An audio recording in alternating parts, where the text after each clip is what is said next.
Em nome da OAB São Paulo e do Departamento de Cultura e Evento, iniciaremos, nesse momento, a palestra sobre o tema Casamento, Origem até a presente data, com o objetivo que seja para todos nós um grau de conhecimento e que de muita importância para o nosso dia a dia profissional.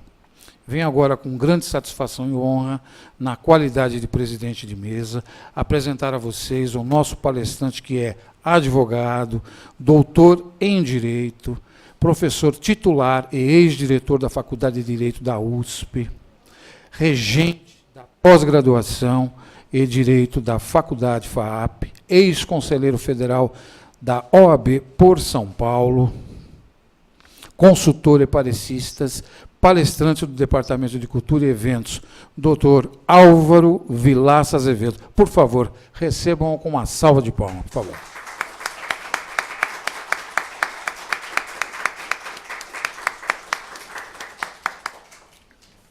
Nós vamos falar hoje sobre a base central do direito de família, que é o direito matrimonial, a parte do casamento. Antes disso, eu quero agradecer ao presidente da mesa, meu grande amigo, e dizer que quantas vezes eu for convidado, tantas eu virei para falar aqui nesta casa, que me é muito cara, e onde eu fui, inclusive, também conselheiro estadual, 2 lustros, 2 gestões. E em Brasília também tivemos oportunidade, no Conselho Federal, de fazer muita coisa em prol da nossa classe. Em prol da comunidade, desde a minha tese de doutoramento, a lei que nasceu depois de 1970, a lei do bem de família, que resguarda a família pela simples residência, independentemente de formalidades, que era uma verdadeira pantomima, a pessoa, para ter sua família defendida, tinha que fazer publicações, dar satisfação a credores. Hoje é até mais simples, porque nem registro mais precisa. É preciso, então, que haja a moradia. Morou, está protegido. Sai de uma casa, vai para outra, está protegido. Então, a família começa por aí, pelo berço. Tanto a família no sentido antigo, que é a tradicional família do Código Civil, que vai perdendo muito da sua situação de formalismo, a família moderna sem formalismo, em situações até não só entre o mesmo sexo diverso, como também no mesmo sexo. Então, nós chegaremos até este ponto, que é onde está a jurisprudência, onde está o direito brasileiro, e de alguns povos que, inteligentemente, protegem a todos, não a família, mas protegem as famílias.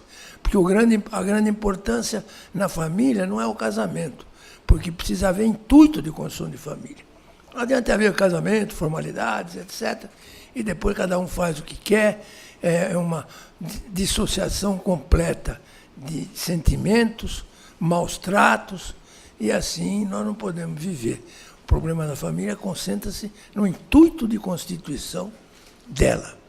E assim existiu, vamos dizer, se nós vamos pegar um livro antigo, Jean Godmet, no seu livro Les Institutions de l'Antiquité, nós vamos ver que na Antiguidade, e isso para não falar antes, porque os documentos anteriores sumiram na destruição da Biblioteca de Alexandria, e assim os romanos foram um pouco culpados nessa destruição para quererem surgir de então, como se do nada, para mandar na humanidade.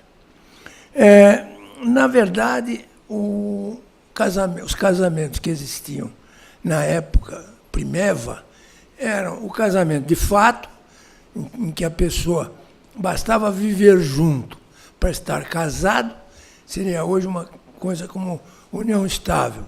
Só que a união estável não é transformável em casamento, a não ser que os concubinos ou os conviventes queiram, nesse sentido, os dois de comum acordo.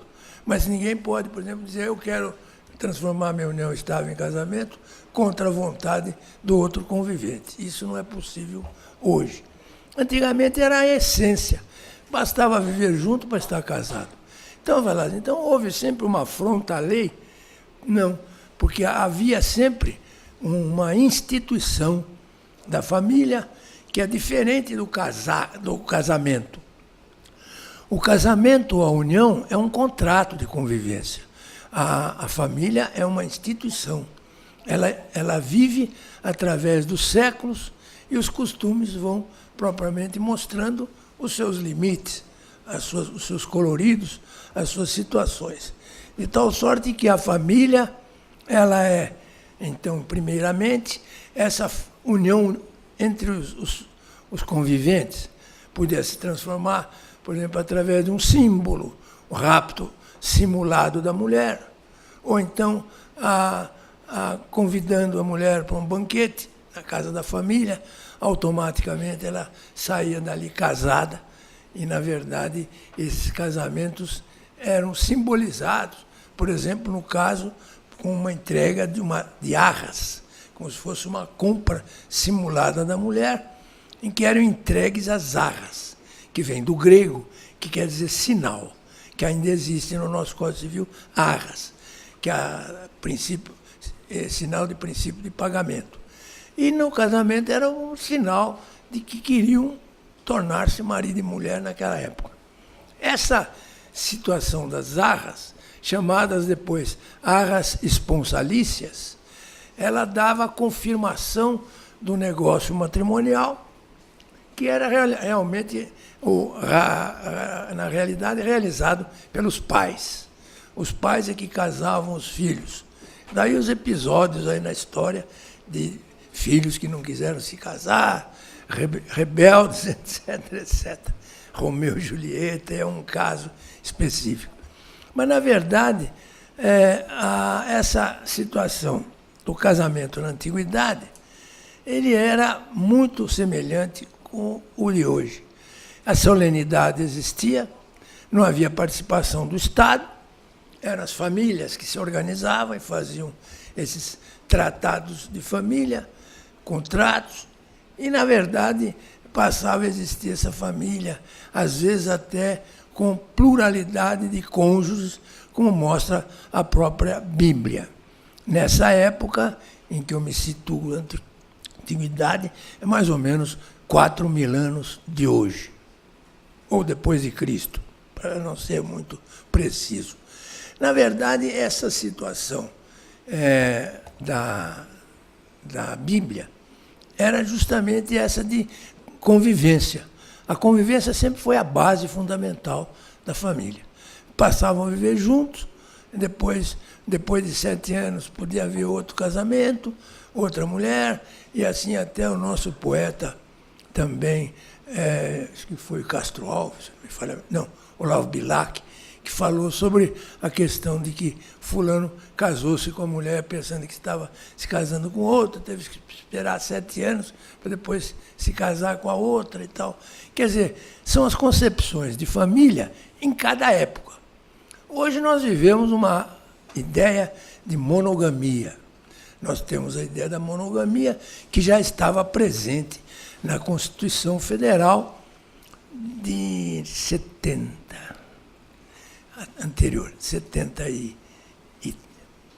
1970, vamos dizer aí, que eu ainda não peguei nas fichas para não aumentar a palestra, senão começa a me lembrar de coisas. Então, era o artigo 165, ou 175, que tratava da matéria. O casamento é a união monogâmica e indissolúvel, como era aquela época, entre um homem e uma mulher, etc, etc. Aí vem o casamento da antiguidade, passa para a Grécia, que já não é antiguidade. A Grécia, depois vem para o direito romano. E na Grécia tem episódios até literários a respeito dessa matéria. É o caso do casamento de Ulisses com Penélope, né? Então, o grande Ulisses e Penélope, ele ficou 5 anos fora de casa, brincando lá com as suas grandes ninfas e tal, e a mulher comportadinha fazendo tapete em casa. Até dizem que alguma dessas fábricas atuais são perpétuas, porque já nasceram naquela época. Porque já imaginou ficar 5 anos fazendo tapete? E então havia um divórcio automático. Passados 5 anos, a mulher se desligava e o homem do casamento automaticamente. E aí, então, essa separação automática dava a ideia de que a pessoa estava divorciada. Então, começaram a surgir, para Penélope, propostas de casamento. Grandes, ricos da época e tal, faziam propostas. E devia ela ser muito bonita, não só por isso, e prendada. Uma já, então, negociante de tapetes, que possibilitava essa posição. Ela recusou a todas as propostas, dizendo sempre que estava esperando Ulisses. E quando Ulisses voltou, ele vem disfarçado, ela nega o casamento, mas, na verdade, ele, quando se identifica como Ulisses, tem que casar-se novamente. Quer dizer, bastava conviver juntos, mas sob nova proposta de casamento. Por isso é que se diz que o casamento era um fato. Ele se extinguia no tempo e, com o tempo, ele se consolidava, independentemente de qualquer atividade extrafamiliar. O governo, por exemplo, não participava dessa situação. Agora, vem para Roma. Roma, que também, logo depois, devia conseguir. O meu problema é abrir garrafa. Dizem que, aí a minha mulher pega, abre direitinho. Eu falei, não é possível, estou ficando fraco. É a velhice que se avizinha, já está mais do que avizinhada, né? A gente sempre acha que é moço e tal. Só quando você vai pular um obstáculo, não sendo muro, claramente, porque é muito alto, aí você percebe as limitações.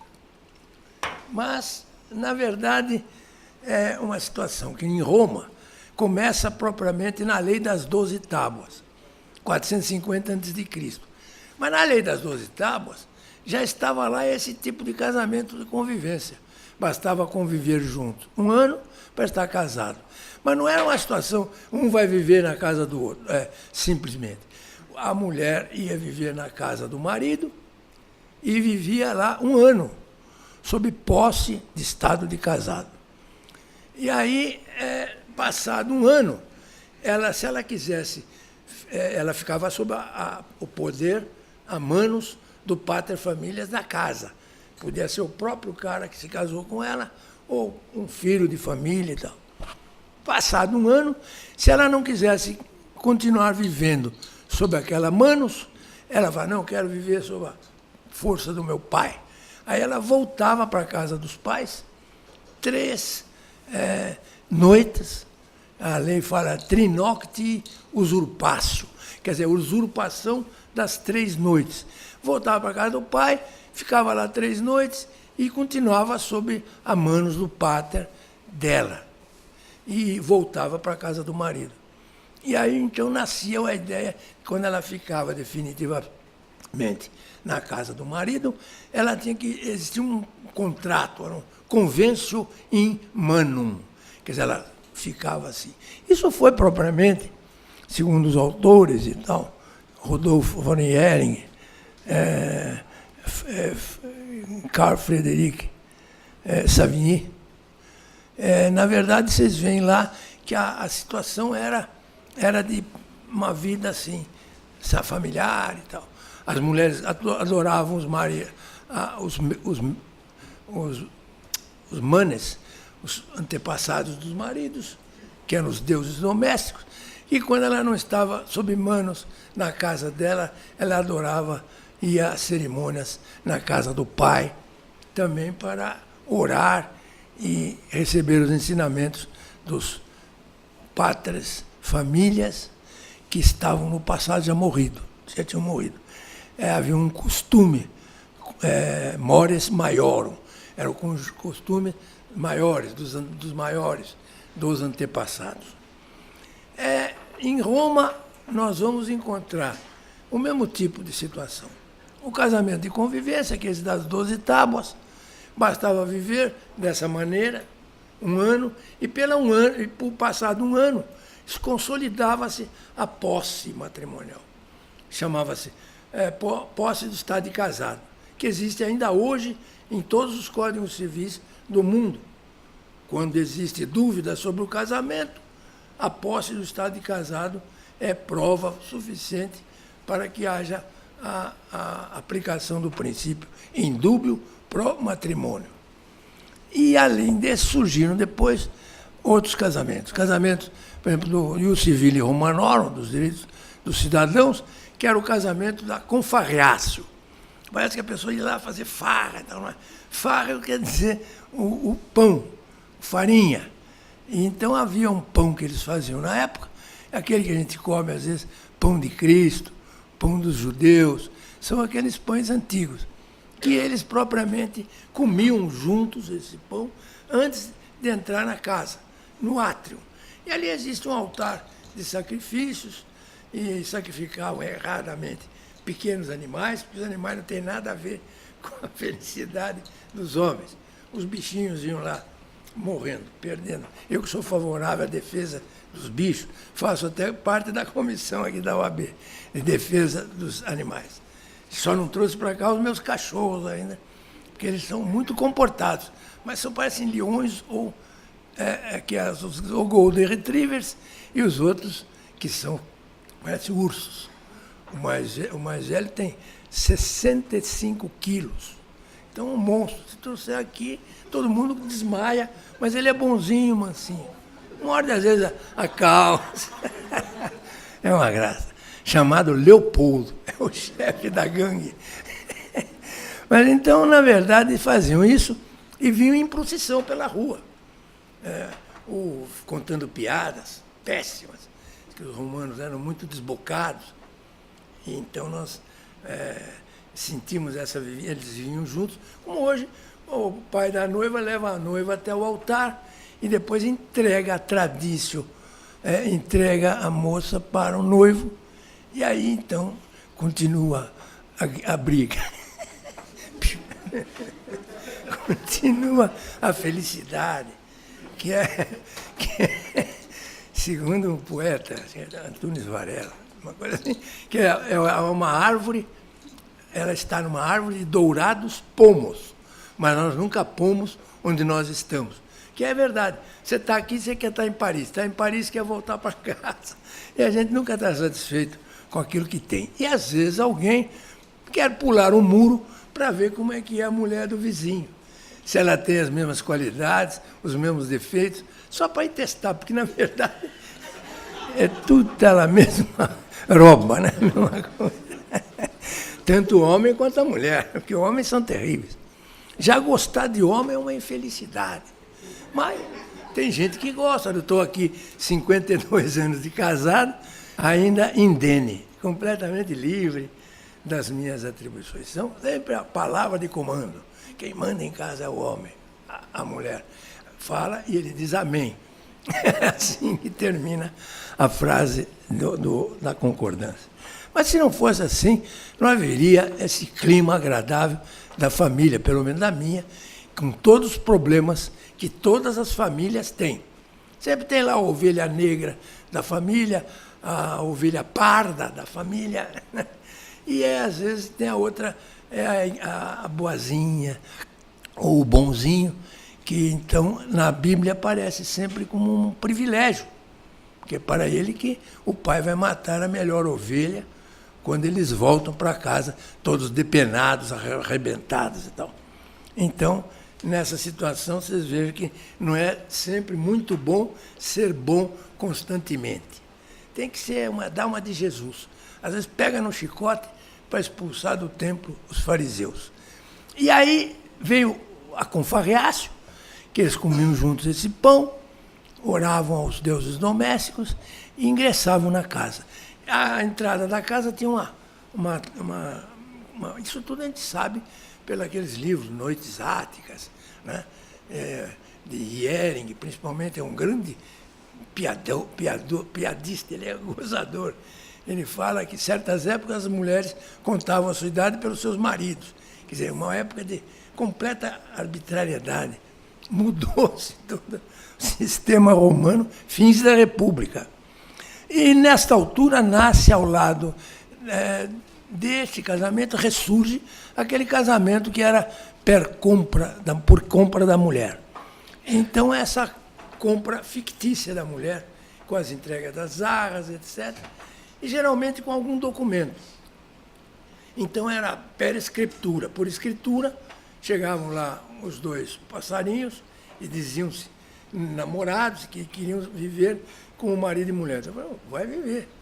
Era o casamento de fato. Não, nós queremos um documento. Ah, mas o documento não é ad solenitatem, porque não é o Estado que está dando. É uma pessoa que sabe escrever, que pouca gente na época sabia.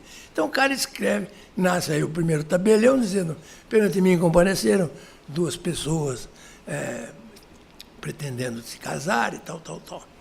E aí ficavam com esse documento. Esses 3 casamentos, propriamente, vão continuar a existir, vêm para a Península Ibérica, entram no direito espanhol, depois no direito português, nas ordenações do reino. Vamos à primeira, que foi a ordenação de Afonsinas, de Dom Afonso, que é de 1400 e pouco. Depois vem as Manuelinas, de 1527. E aí vem as Filipinas, quando Portugal estava sob o domínio da Espanha. Então, Dom Filipe, ele praticamente copia a Constituição de Dom Manuel anterior. As constituições, quer dizer, as ordenações do reino, né? Nessa verdade, isso já é 1603. Essa situação existe, vem para o Brasil, e o Brasil, então, tem, só para os portugueses que moravam aqui, tem esse sistema de legislação, que é justamente o casamento por essas 3 formas. Podiam continuar casados vivendo juntos, ou por escritura, ou pela igreja. Então, nós vamos ver que isso aconteceu no Brasil até 1850. Em 1850, surge o decreto 181 de 1890. E aí, em 1890, são revogadas essas 3 formas de casamento antigas, que já tinham sido revogadas pelo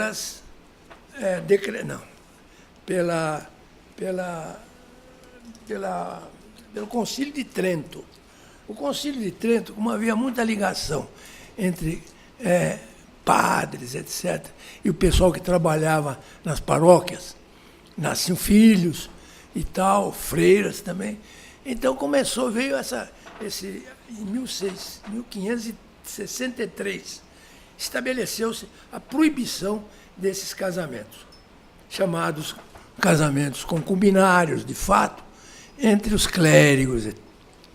Na verdade, era tão comum isso, e veio até nós temos filhos de juristas, o maior jurista, um dos maiores brasileiros, filhos de padre, de maneira que era uma situação normal que acontecia. Mas, mesmo com o Concílio de Trento proibindo, quem for estudar Augusto Teixeira de Freitas, na sua consolidação das leis civis, vai encontrar lá, pelo capítulo 101, por aí, vai encontrar a ideia de que o Concílio de Trento proibiu o casamento de fato e ele continua a existir. Em 1563, aí em 1603 aparecem as ordenações filipinas tratando do casamento.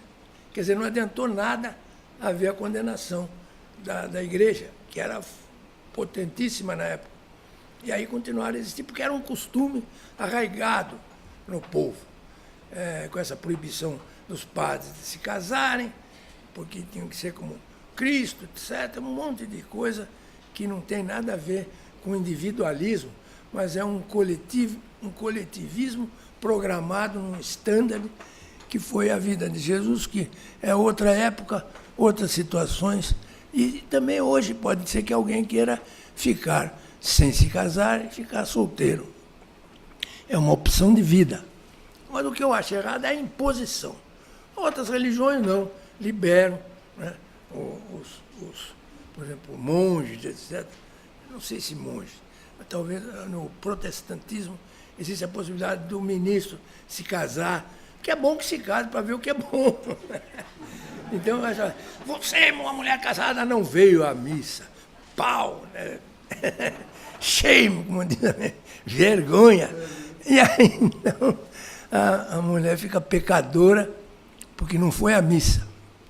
Como se os seus sentimentos, as suas ações dependessem de um quadrado lá fechado numa igreja. Porque já Jesus previa isso quando ele falava que a igreja está em nós, interiormente, não fora. Porque não adianta você ir à igreja, bater peito e fazer montes de besteira fora, né? Estupros, assassinatos, etc. Então, essa situação, de vez em quando eu ponho lá um solzinho para poder... Não para falar, só vim aqui para falar mal da igreja. Errado. Quando eu fiz a palestra lá na... quase fui, porque eu fiz essa palestra mais ou menos uns 10 anos atrás na igreja aqui, na igreja São Bento. O reitor era um rapaz, 25 anos, novo. Ele falou, olha, eu vou ser excomungado. Ele falou, eu garanto que você não será. Posso falar mal? Posso falar? Pode. E fui aplaudido de pé. Quer dizer que a meninada lá estava favorável. Mais liberdade. Quase saiu uma revolução. Falou, tira o Vilaça daqui logo, senão os pais já vão pegar umas namoradas. O que faria muito bem. Porque dá uma temperança melhor. A pessoa começa a ver coisas lindas. Olha o sol, as estrelas.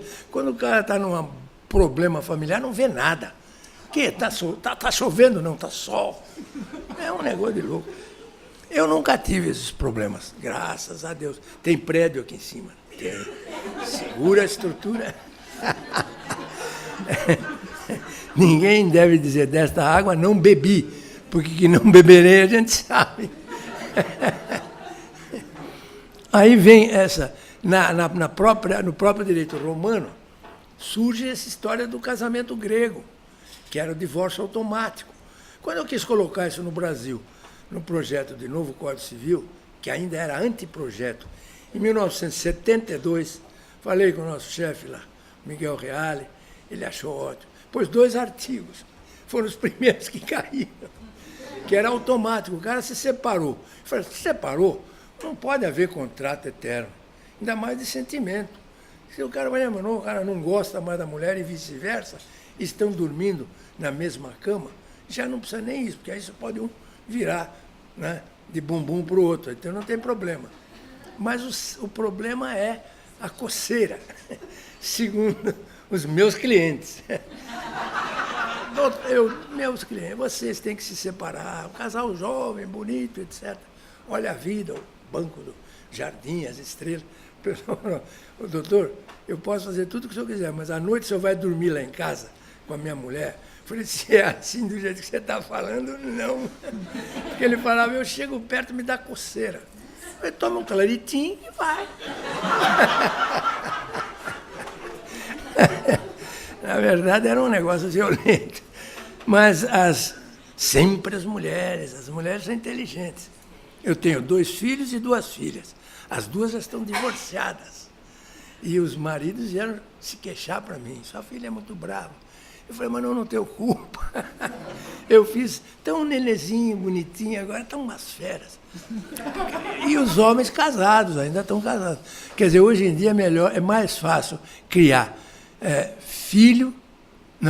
criar filho do que filha. Porque as filhas estão por aí. Elas se defendem, graças a Deus. Isso é um começo de quase meio de emancipação. A mulherada está mandando agora explicitamente. Antes mandavam por trás, né? Por que Júlio César falou aquilo? Por causa da mulher que estava por trás. Mas não era a mulher dele, era a mãe. Tinha uma força tremenda. Principalmente as amantes, que são as filiais. As filiais são terríveis. Eu nunca pude perceber isso, infelizmente. Porque depois manda a gravação lá para casa. Ah, você, seu malandro, você me traiu.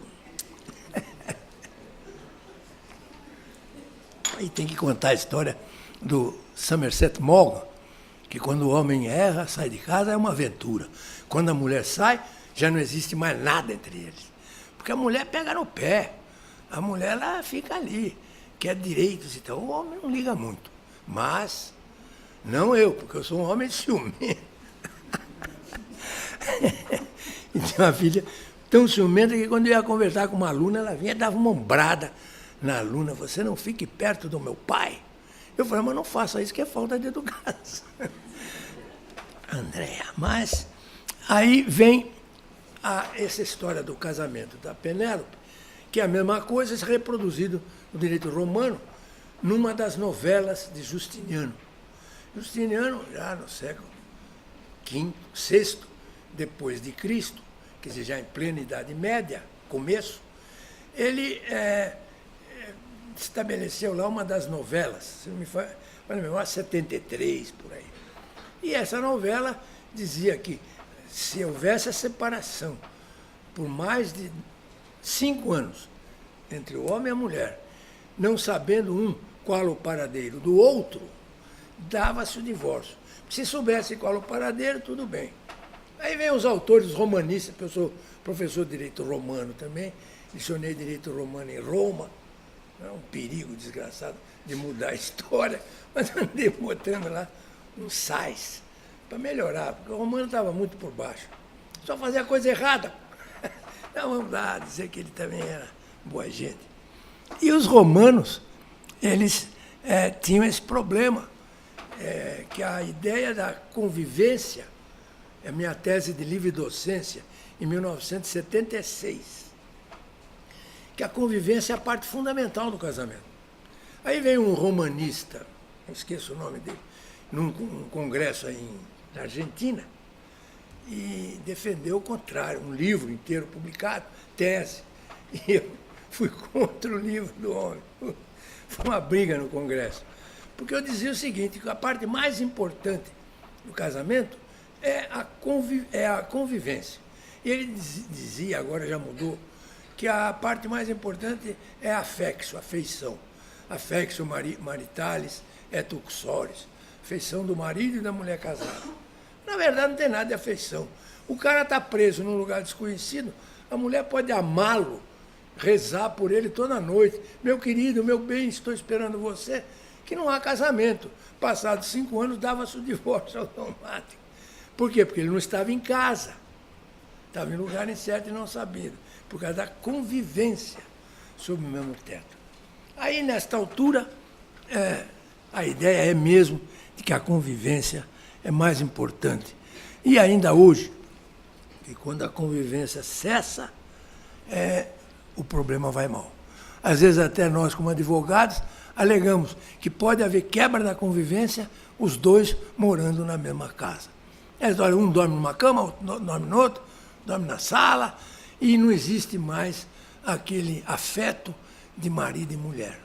Às vezes, por via só para fazer figura para os filhos, não fazer papelão para os filhos, meu bem, minha querida e tal, saem os filhos, desgraçada.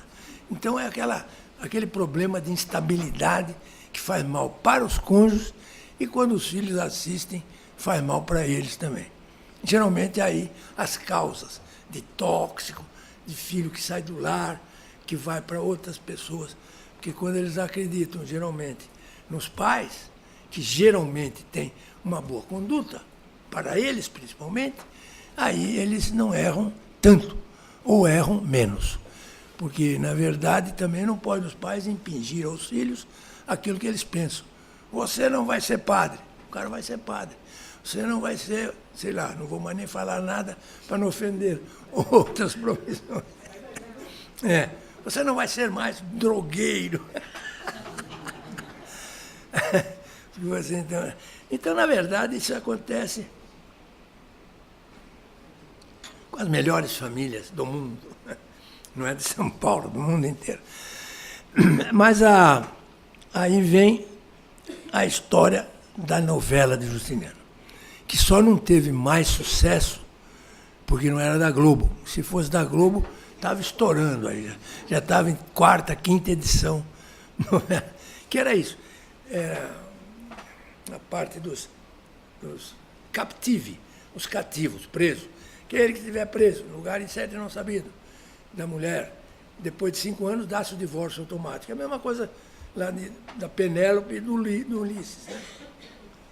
Que é tratada na obra de Homero. Nessa situação, eu propus para que houvesse isso no desquite brasileiro. Na época, não tinha ainda separação judicial. Aí fui bombardeado. Uma tese, quase me tiraram o pelo na Faculdade de São Francisco. Sempre foi assim, porque eu sempre fui um rebelde. Eu sempre sou contra tudo. Acho que todos são quadrados, embora eu já seja velho, entre aspas. Que o espírito continua lá, reagindo. Então, levei bom. Mas peguei primeiro lugar. A média 8,4. Vejam vocês como eram duríssimos os concursos. Um candidato dos 3 foi reprovado. Então, era uma coisa assim, muito séria. E tinha Orlando Gomes na banca, Caio Mário, Washington de Barra Monteiro, né? O Silvio Rodrigues. Era um pessoal da pesada na época. E foram grandes civilistas brasileiros, né? Todos já mortos. Hoje nós chamamos, como se fosse em Roma, o Tribunal dos Mortos, que eles falam porque nós falamos dele. E assim eles vão sendo eternos no seu saber e na sua comunicação na época. Tem que respeitar sempre a época. Porque o cara tem gente que é a favor da escravidão. Vai ver que época ele viveu. Antes de Castro Alves, certamente. Porque depois do Castro Alves, a coisa mudou. Mas esse divórcio, esse desquite automático era assim. Não pode mais viver juntos, então não há mais casamento.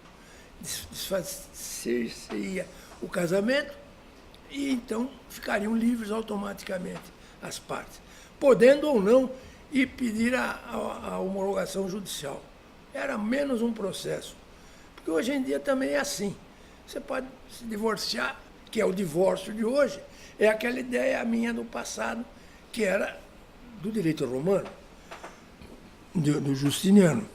Então, essa situação passou para a Península Ibérica, passou para as ordenações, como eu tinha dito, e nas ordenações conviveram, acabaram aparecendo livro 40, por aí, as 3 formas de casamento. Casamento per palavras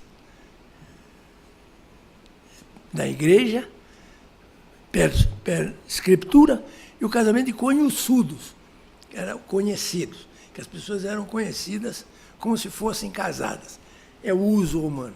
Confariácio era per palavras de presente à porta da igreja. Ou fora dela, com licença do prelado, porque já havia casamentos que se realizavam nas casas, portas e janelas abertas, como é hoje. E a casamento por escritura, que era aquelas partes iam ter um tabelião para dizer, digam que nós estivemos aqui e que nos declaramos casados. Essas 3 formas vão até 1890. Em 1890, vem uma lei que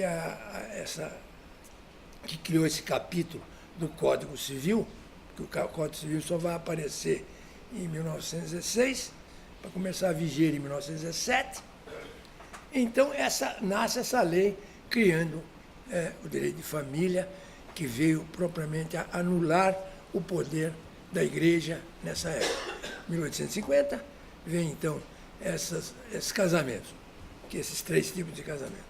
Veio o Congresso Nacional e, pá, numa pernada, anulou todas essas formas, que eram formas institucionais, que tinham mais de 4.000 anos, e criaram este famigerado casamento civil que nós temos agora. Só dá certo quando as pessoas são pessoas certas, corretas. Porque também não adianta ser civil com todo aquele monte de rigores. Porque se a pessoa quiser ser, por exemplo, viver em concubinato, os cônjuges às vezes convivem e consentem que um saia com quem quiser e tal. Vinda pro Emanuele, segundo dizem, que eu nem o filme assisti. Emanuele, que saía, dizia, eu posso sair com o homem que eu quiser, porque eu gosto do meu homem e tal. E ele dizia a mesma coisa com relação às mulheres.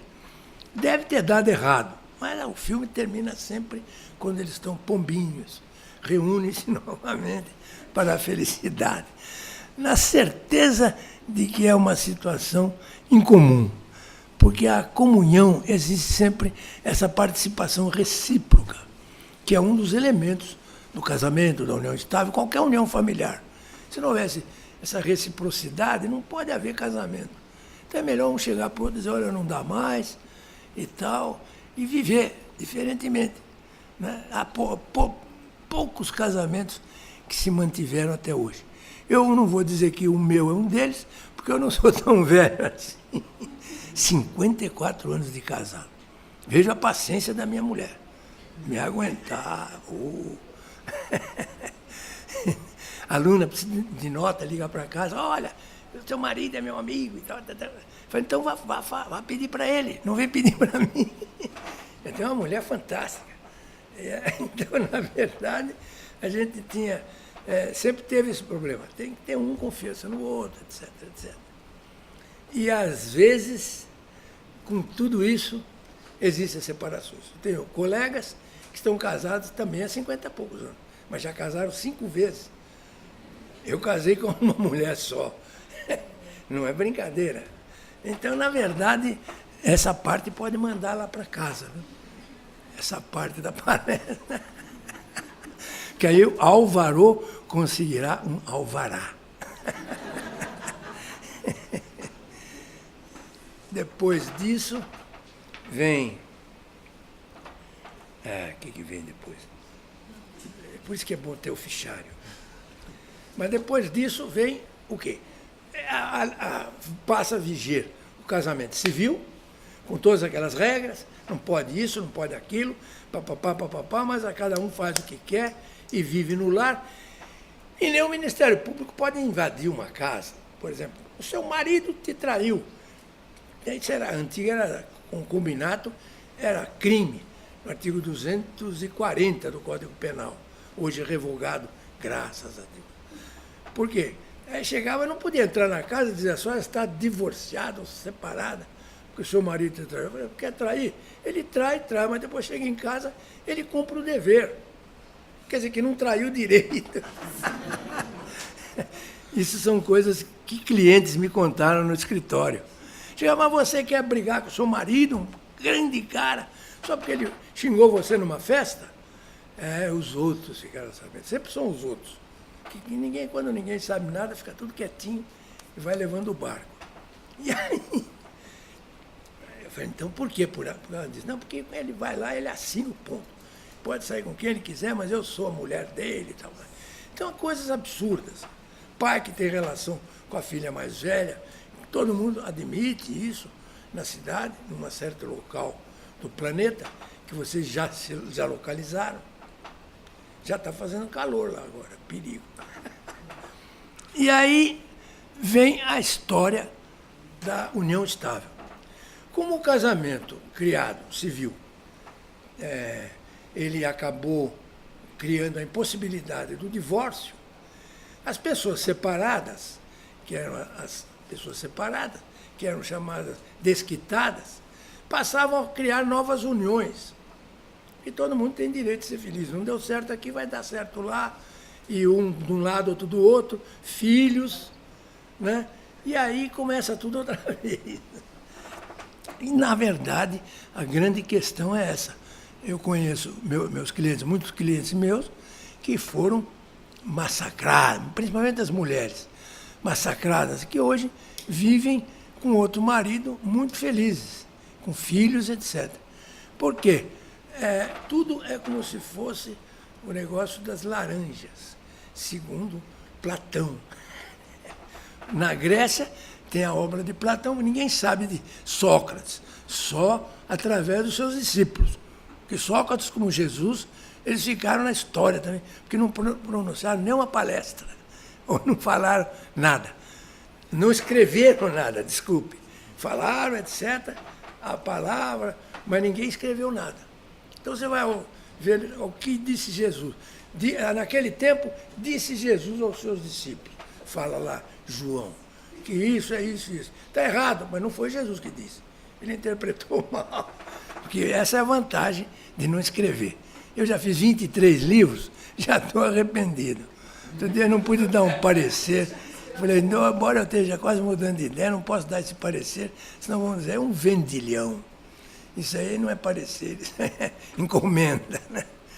Na verdade, era assim. Também com Jesus, com Sócrates. O Sócrates, ele também tinha esse problema. Quer dizer, não escreveu nada, mas todos dizem, Sócrates disse, onde? No banquete de Platão. Então, nesse banquete de Platão, onde estava Sócrates, Platão conta que falava-se sobre Eros. Só tinha homem. Eros é amor.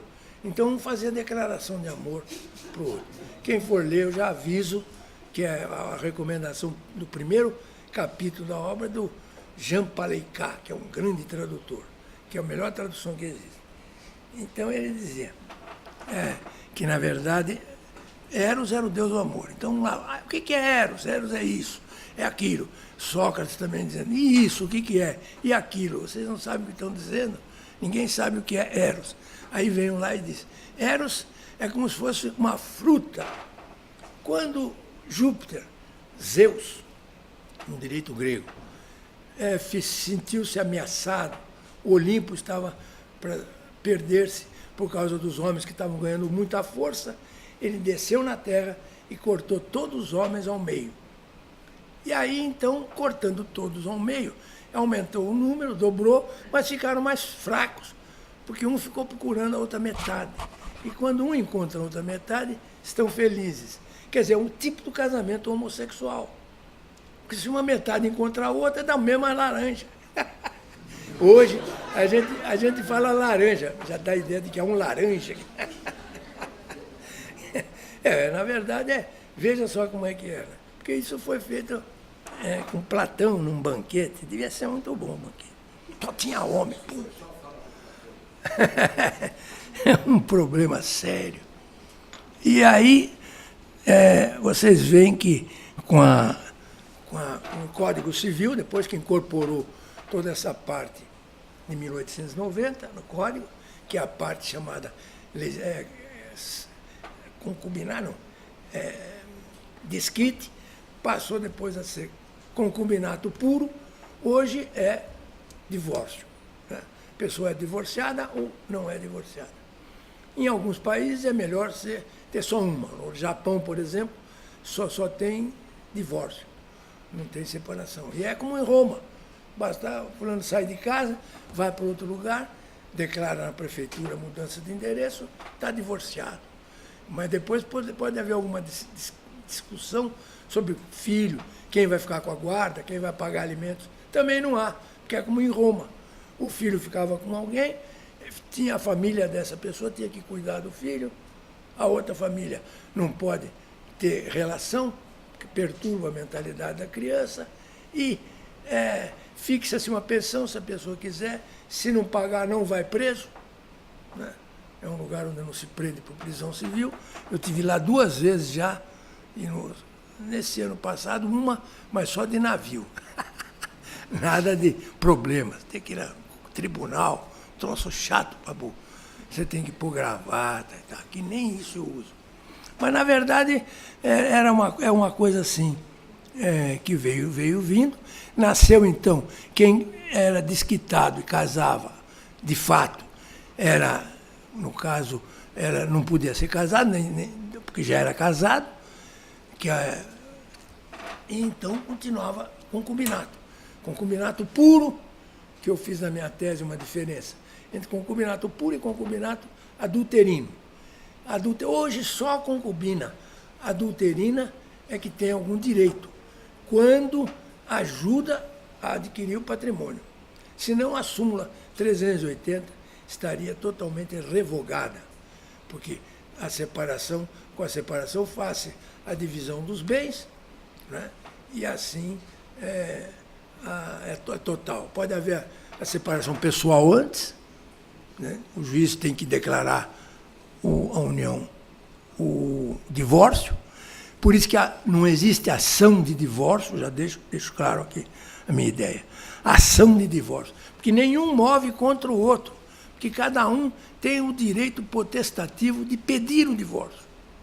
Pela Constituição. Hoje, não precisa prazo nenhum. Pede o divórcio e o juiz decreta. Aí vê as ações, sim, complementares. Guarda de filho, alimentos, entendeu? E aí só discute aquilo em que houver divergência. Na verdade, essa é a situação atual com relação à separação do casamento. Aí vimos mais a Constituição de 1967, que no artigo 175 dizia que o casamento era indissolúvel, né, e que era monogâmico. Esse artigo acho que é parágrafo 1º, foi eliminado da Constituição, criou-se a lei do divórcio, e hoje o divórcio pode ser feito também independentemente de judiciário. Não havendo pessoas menores, incapazes, as pessoas vão tabelião, estando de acordo com a divisão patrimonial, já fazem tudo. Declaram-se divorciadas, vejam que vai simplificando a coisa. Não interessa o Estado saber que você está divorciado ou não. O que interessa é saber se vocês estão em paz com o patrimônio. Então vão lá dividir o patrimônio, levam a registro o documento que precisar, carta de sentença, aí no caso é substituída pela escritura pública de divórcio, e aí resolve, até inventário pode ser feito hoje, não havendo testamento, pode ir por tabelião, e nem havendo menores e incapazes. Facilitando, porque é um processo que existe só para saber quanto vai pagar de imposto. Não é um processo litigioso, ninguém pode brigar dentro do processo. O juiz sempre manda as vias ordinárias. Aí o cara entra com agravo, não vai ganhar nunca, porque tem que ir às vias ordinárias, porque o processo é incompatível com qualquer discussão, porque o juiz não pode ter uma sentença de mérito. A sentença dele é homologar a partilha e fiscalizar a divisão dos bens. Só que isso o tabelião pode fazer, os dois são maiores, os advogados precisam comparecer de um e de outro lado, e aí o Estado resolve esse problema mais simplesmente, já que a justiça está abalhotada de serviço. Depois disso vem a união estável, que é um trabalho meu, um projeto que eu fiz de união estável, na minha tese, 8ª tese que eu defendi na São Francisco, para professor titular. 8ª? E aí, então, eu nem peguei a cátedra nessa época, porque eu fui muito polêmico. Nessa época que eu falo também da divórcio em bona graça e tal. Tá? No fim, me deram razão. Veio tudo para a legislação. Hoje nós temos a Constituição com divórcio direto, que eu propunha também na época, e com a divisão patrimonial por conta dos cônjuges, só intervindo o juiz em caso de litígio, vamos dizer, de discordância de um com relação ao outro. Porque a vida é essa, sempre foi assim, nós que criamos essas formalidades e depois falamos mal do romano, que eles que criaram formalidades. Na época precisava, porque era uma justiça simples, muito pouca gente, tudo em praça pública. Hoje já não há possibilidade mais de se fazer isso. Vem aí a parte da Constituição de 67, antes da revogação, que diz que a situação deve permanecer, vamos dizer, os bens patrimoniais já divididos, os cônjuges separados. Pode também aplicar-se essa ideia aos conviventes, que se separam, tem a súmula 380, que faz a divisão dos bens. Quando houver esforço comum, essa ideia a minha tese já derrubou, foi acolhida primeiro no Tribunal do Rio Grande do Sul, em que o juiz, o desembargador, agora esqueci o nome, o desembargador falou que era muito mais importante a minha posição, porque ela dizia, não basta ninguém provar que fez esforço para obtenção vantagem, porque o maior esforço é a família, é o trabalho familiar, que quem passa a viver com marido e mulher não contrata uma empregada que vai pagar salário. Ele contrata uma companheira e ela também, para que eles vivam em comunidade. Então, nada mais justo do que isso. Porque antes tinha lá o cara com o médico, às vezes que passou a viver com a enfermeira, ele fazia um prédio, estava rico. E era só dele, porque a enfermeira, a mulher, não participou em nada. Nesta altura, ou casava-se com separação de bens, ou então ele fazia lá um pacto antenupcial para delimitar a questão dos bens. Porque senão aí a mulher, desde o começo, ou o homem, já ficam com a ideia de que eles estão ou não preteridos. Para poder, você está me desconsiderando, então eu não vou viver com você. É melhor. Porque depois, no meio ou no fim da união, chegar e dizer, não, tudo foi eu que fiz, você não ajudou em nada. Aí os tribunais começaram a dar migalhas. Ajudou no lar e tal, então 1/3 do patrimônio, outro, tanto X do patrimônio, por cento. Essa situação desapareceu quando em 1987, 1 ano e meio antes da Constituição, eu fiz nessa tese a ideia de que o maior esforço comum não precisa ser provado, porque ele é provado pela própria união entre marido e mulher, entre homem e mulher, ou quem for, porque a união familiar é que é importante.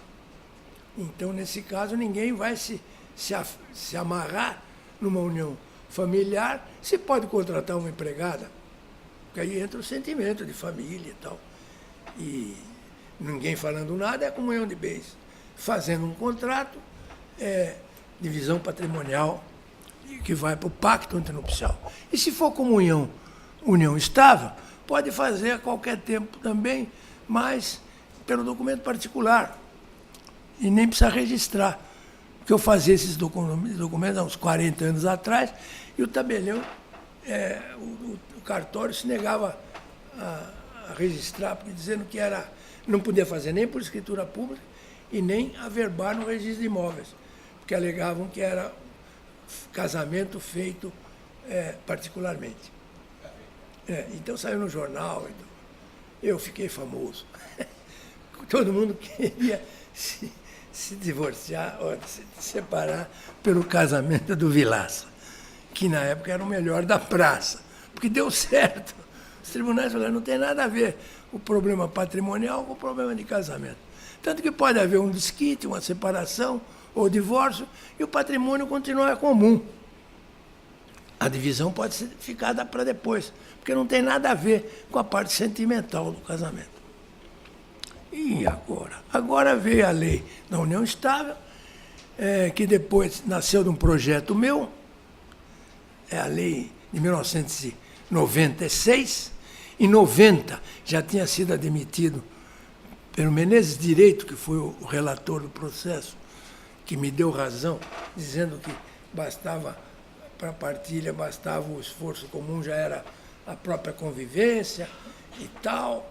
E Cláudio Santos foi o relator do processo, fez um voto belíssimo, não por ter sido ao meu favor, mas foi reconhecendo todo esse trabalho que foi feito. E entrou na jurisprudência, depois vem meu projeto, pela Bete Azizi, que foi a deputada que enfrentou a matéria no Congresso, foi aprovado com muitas modificações, até umas que eu era contrária, por exemplo, direitos e deveres dos conviventes. Não precisa. É tudo de caráter moral. Se o outro não se sentir bem, se separa. Não precisa falar, não, esse fulano me traiu, ou fez isso, ou fez aquilo. Porque não tem, né? Só se for para provar a culpa. Depois veio o Código Civil, e chegou a dizer que até o culpado tem direito a alimentos. Caiu tudo por terra. Até o culpado tem direito a alimentos. Eu vou até mais tomar um café, porque esse já foi, já esfriou. Então, vejam que barbaridade. Eu tenho um caso lá no escritório, o marmanjo recebe pensão da mulher. E ele, eu estou mal, preciso disso, preciso daquilo. Vai pedir para sua mãe. Como faz geralmente quando a mulher está com a mãe, né? Mas hoje é assim. Ah, mas só para sobrevivência. Culpado. Só praticava adultério, servícia, batia na mulher, fazia miséria. E acabou ganhando pensão. E a pensão pode sujeitar o outro à prisão, que eu também sou contra a prisão civil. Contra as duas prisões. A primeira já caiu. Minha tese já venceu, que era a prisão por depositário infiel. Por que não existia a prisão do inquilino infiel, do comodatário infiel? Que era um problema de idade média. E também o problema no decreto 911, que era a lei de alienação fiduciária, que o cara comprava o carro alienado, mas continuava pagando prestação. Então ele estava adquirindo a propriedade. Então quem está adquirindo a propriedade não pode ser depositário do que é seu. Quer dizer, quebrava-se aí um preceito sério de direito. E, por outro lado, se ele estivesse dirigindo esse carro num sinal, sendo assaltado, ele perdia o carro. E aí, res perit domino, desde o Código de Hammurabi. Quase mais de 4.000 anos se passaram com essa regra em todos os códigos civis. Vem essa lei e quebra a regra. Quer dizer, eu estou sendo depositário do que é meu, né? E se eu perder a coisa sem culpa, eu sou responsável como se fosse culpado. Isso é um verdadeiro absurdo. De maneira que caiu, e depois veio o Pacto de São José e selou de uma vez por todas essa matéria.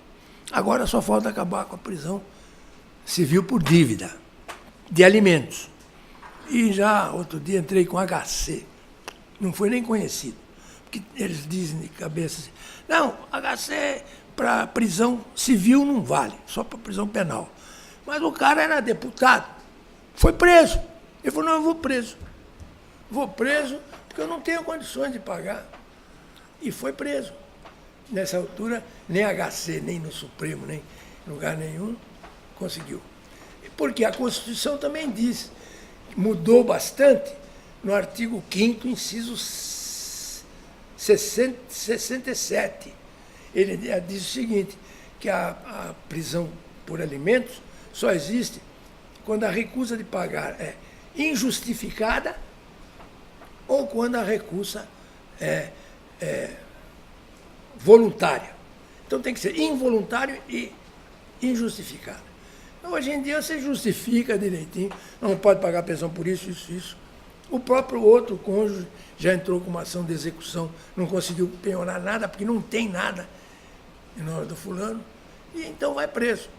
A minha tese, que eu tive aí em 93, a titularidade da Faculdade de São Francisco, ela já dizia isso, que o que tem que ser admitido é a prisão administrativa, que é diferente. Se um cara perante o juiz disser, eu não tenho nada para pagar a pensão, e descobrirem que ele tem, Estados Unidos, o cara vai preso, crime inafiançável. Porque enganou a justiça, não entre si, partes. Então, nesse caso, não há possibilidade mais de se declarar hoje. O fulano entregou o único bem que tinha, a penhora, bem de família, inclusive, para penhorar, está sendo executado, a mulher não achou nada, e então ele continua responsável e vem o juiz e decreta a prisão. Eu acho um verdadeiro absurdo, um ato inconstitucional, mas passou por todos os crivos. Vejam que a ideia é aquela, cutucar o leão. Cutucou o leão, prisão, ele vem e paga. Mas nem sempre o cara tem dinheiro. Às vezes faz até coisas que não devia para arrumar o dinheiro para pagar. Como o cara às vezes rouba para pagar droga, para não ser preso. Isso não quer dizer que ele deva quando ele paga.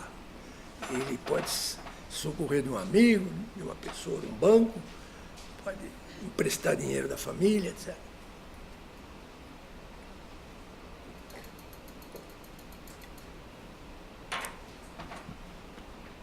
Alimentos. Aí surgem as ideias mais modernas. Começam a surgir casamentos entre homossexuais.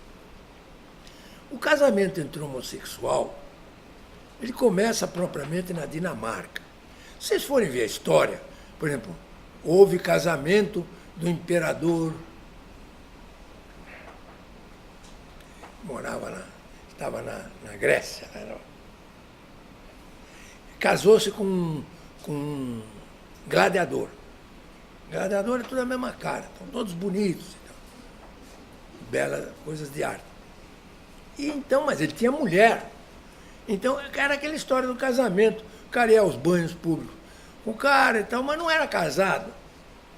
Uma aluna minha chegou à conclusão que havia algum casamento, fez uma tese na pós-graduação da USP, não me convenceu, e a outra provou o contrário, dizendo que esses casamentos não eram casamentos, porque o casamento tem intuito de construir uma família. Fulano tinha uma família e se casava lá com Adriano, o imperador. Nessa altura, hein? Macho. Na verdade, isso é coisa que acontece. Mas o casamento mesmo começa na Dinamarca. A Dinamarca, tem lá, Dinamarca, Noruega, papapá. Naquela zona fria do globo, que acho que por falta de cobertor, foram para um cobertor de orelha. Então, estão gravando isso, é um absurdo. Vamos falar, o Vilaça é louco, ou quase louco. Eu vou dizer, não, ele é totalmente. Porque declaração pública. Mas, na verdade, essa situação foi agravando, ou melhorando, para quem é adepto, porque é o seguinte, todos fulanos têm direito à proteção. Então, negócio de dignidade humana tem dos dois sexos. Mas dignidade humana numa indignidade convivencial, não existe isso.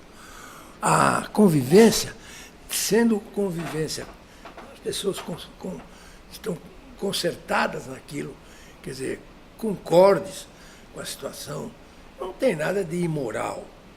O que existe são as épocas. Em certas épocas, a monogamia vai em frente. E se vem lá um muçulmano, eu pergunto, é muçulmano? Então qualquer coisa me corrija. Vem um muçulmano que um homem pode ter 4 mulheres, não é isso? Desde que cuide das 4. Diz lá o Alcorão, salvo melhor juízo. Então o que acontece? O cara pode ter 4 mulheres. Então é legal que ele tenha 4 mulheres. Agora ele vem para o Brasil, o que é? Ele vai ser jogado no lixo? Esse casamento não existe, porque é poligâmico? Existe. A Constituição tem que garantir o credo de cada um. O que não pode acontecer, às vezes, que se choque contra Instituto Nacional. Mas o cara tem 4 mulheres, ficou viúvo de uma. Não pode se casar no Brasil porque ainda tem 3. Agora, lá na igreja ele pode se casar. Como antigamente também os judeus podiam divorciar-se nas sinagogas. E não havia divórcio no Brasil. Eu fiz um divórcio desse para um amigo meu judeu, que ele é desquitado, antigamente, desquitado, e que eu fiz o divórcio dele como desquitado, para valer como divórcio na comunidade judaica. Lá ele depois se casou, mas o casamento lá não era mais reconhecido no Brasil, porque ele só era reconhecido na comunidade judaica. Porque cada um tem a sua esfera de credibilidade e de religião. Então, tudo isso tem que ser preservado pela Constituição. Essa história, então, que o casamento é monogâmico, etc., mas temos que acolher todas as hipóteses de boa-fé que existam em todas as religiões. Não porque a gente aqui não tenha, porque quem é casado com 4 mulheres deve ter pelo menos 3 poços de petróleo. Um só para alimentar os cabeleireiros. É o caso, então, parabéns. Foi bem sucedido.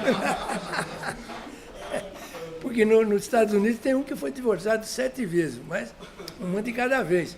Foi a falência, esse é outro instituto jurídico. Um artista de cinema famoso. Não eu vou falar o nome, senão pode vir uma ação póstuma.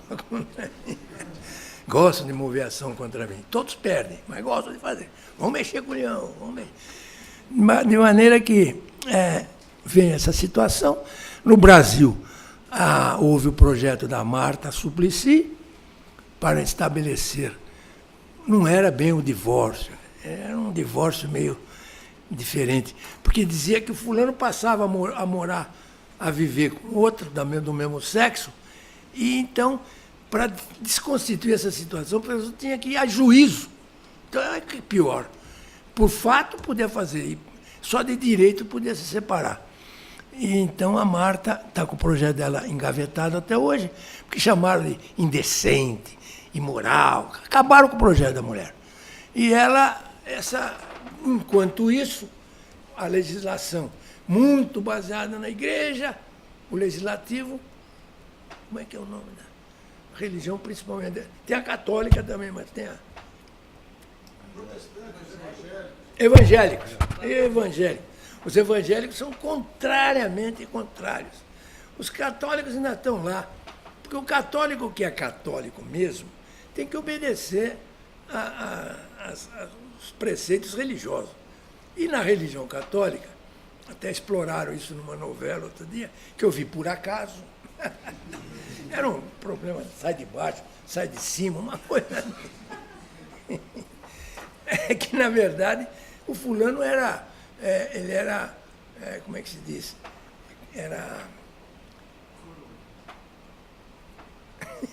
Às vezes eu perco o fio da meada. Dizem que o meu patrocinador espiritual foi tomar um café. Porque às vezes, esse cara lembra de tudo, olha, tem uma assessoria fantástica. E aí, então, essa religião sempre contrária. E os problemas dos homossexuais foram parar nos tribunais. Chegaram no Supremo. O Supremo admitiu que eles tinham direito à proteção, claro. Então, proteção disso, proteção daquilo, mas não chegaram a julgar sobre casamento. Aí um casal de lésbicas foi pedir o casamento no Superior Tribunal de Justiça, inferior ao Supremo. E o Superior Tribunal reconheceu o casamento homossexual. Então, no Brasil, como casamento. Não é? São duas homossexuais, duas lésbicas. E aí, então, depois disso, o superior passou na frente do Supremo, porque pelo Supremo estavam convertendo uniões estáveis, concubinárias em casamento. Aí não pode, só quando é união estável, que pode transformar em casamento. Senão, também vai o casamento existente entre homossexuais por conta da legislação. Então, as partes não podem, mas o Poder Tribunal, o Poder Judiciário pode, como fez o Superior Tribunal. Então, hoje nós temos casamento típico do Código Civil, casamento atípico, criado pelo Superior Tribunal de Justiça. Então, cada um tem que pedir, não vale para todo mundo. União estável entre homem e mulher, que é a lei que eu fiz, o projeto.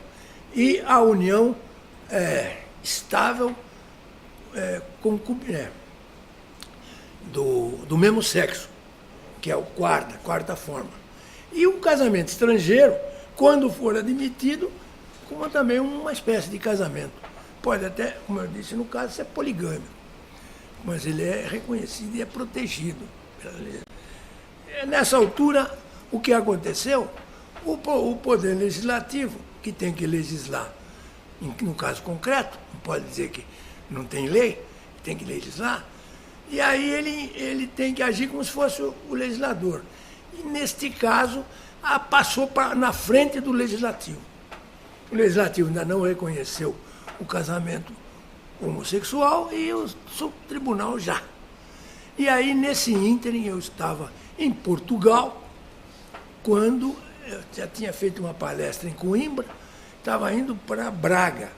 Nesse momento, estava se formando uma turma lá de pós-graduação e convidaram para eu dar aula inaugural sobre o divórcio, difícil em Portugal, porque a sociedade toda é muito religiosa, mas acabou sendo um sucesso, porque no meio do caminho sai a lei do divórcio em Portugal, que foi reconhecida, né? O projeto foi para o presidente da República, ele estava com dúvida, mandou para o Congresso Nacional, que é o Supremo, declararam que era constitucional o artigo, voltou para o presidente e ele sancionou a lei em 2010, se não me falha a memória.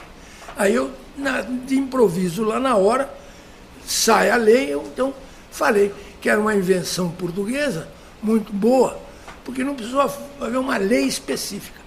O projeto dizia, basta alterar alguns artigos do Código Civil, que pode ser feito aqui também. Por exemplo, o que é o casamento? É a união de um homem e de uma mulher para a construção da família legítima.